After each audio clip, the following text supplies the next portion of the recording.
Hi, this is a critique of the movie Casablanca, and I want to start by saying I've seen several hundred films in my life.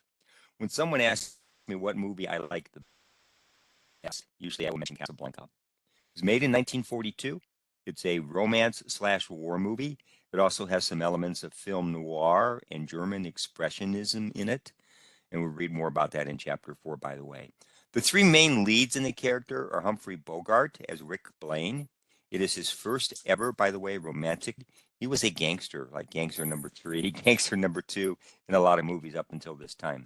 Ingrid Bergman, Ilsa Lund, who is the love interest of both the Bogart character and Paul Henreid, who plays Victor Laszlo, the resistance fighter.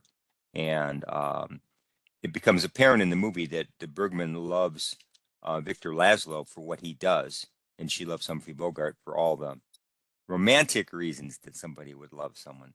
Hal B. Wallace was the director of this film. Jack Warner is the executive director. It was from Warner Brothers.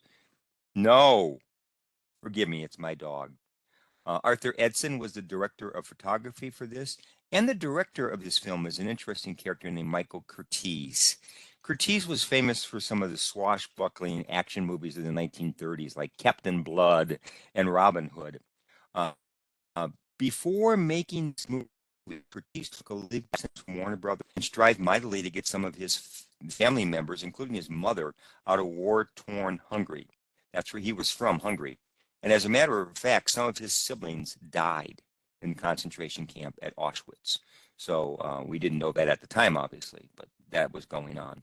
Um, the movie has one principal song, which Max Steiner, who was the arranger for the film, did not write, by the way. It's called As Time Goes By, and it's done in many different melodies and many different themes as the movie progresses. And then there's two other brief songs that we hear, Watch on the Rhine and Le Marseillaise,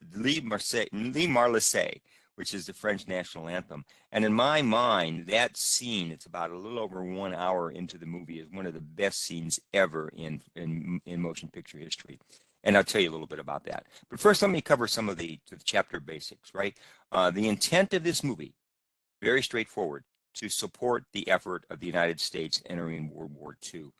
Warner Brothers Studios, Jack Warner, lots of evidence, and I mentioned this in the footnote. There's a book out that talks about they were all in to support the United States entering World War II and anti-Nazi from the get-go. So yes, Blaine, in one respect, Rick Blaine, the main character, represents every America, every type of American. And the dialogue and the way it's done as information is revealed as the scenes progress, Blaine moves from being kind of like neutral, which the United States was until December 7th, 1941, to being solidly in the favor of the good guys and against the bad guys. Okay, and that's kind of important. So one of the things that's kind of important is much of this movie was shot before the writers wrote how the movie was going to end, which I think is kind of interesting. It wasn't as bad as some people make it out to be, but about 2/3 of the movie was shot before they had come up with an ending. Hey, the second question, structural patterns. The main one that we see in this is light and darkness, the way that we see that. There's variations on that theme and also variations of as time goes by, that theme that is used as a pattern in the movie. Um, there's no manipulation, so to speak. There is an 8-minute flashback, and that's a very important thing because we see the love relationship between Ilsa and Rick in that. And actually, that was filmed at the very beginning of the shooting for this movie. So, was this movie objective? Absolutely not. No way. This movie was basically a form of propaganda to try to gin up American support for World War II.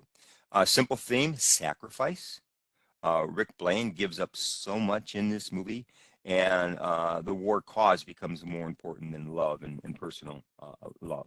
So I think I covered quite a bit about that. I'm just going to talk a few things about the movie.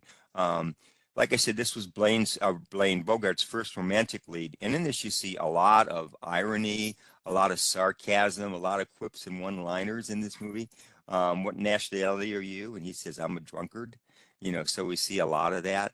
Um, we also see a lot of traditional movie patterns that are used. One of them is a very classic thing called a shot reaction shot. Abigail, stop it.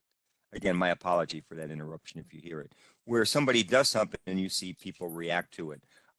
Uh, this movie for time at about, I think it's 31, 32 minutes into it, and we see four reaction shots. We see four different people in the movie reacting to Ilsa. Sam is one of them, and she knows Sam, and she has a relationship with Sam, and she says to him, "Play it, Sam.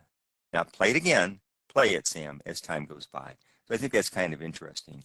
Um, we see a lot of shadows, and I mentioned this is part German expressionism and even film noir, although that type of movie didn't exist just yet; it was still being developed. But we understand there's a lot of that. That Battle of the Anthem, by the way, ends has at about 103, and right after that, we also see a change in Rick's character. For example, he helps that young guy win his roulette so he and his wife can get out of Casablanca and get to freedom. Um, I do want to talk a little bit more about that Battle of the Anthems thing. It happens at exactly 103 in the film. And the reason why is almost everybody that you see in that scene is an actual refugee, somebody who came to the United States fleeing Nazi oppression, trying to get away from the Nazis. So the tears are genuine. The sentiment is genuine. The feeling that you see in there is quite real and it's quite genuine. Um, it's kind of interesting the love relationship between Rick and Ilsa. You know, we know it's there, but it takes almost 25 minutes in the movie after it is, so we fully understand the reasons why Ilsa left Rick, and he doesn't see it at first either. So forgive me just a minute. I have a dog I got to stop. Abigail, go sit down.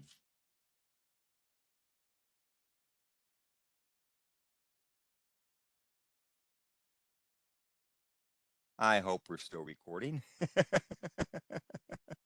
It says we are, so I think that's kind of interesting, though. Another thing that I think is important is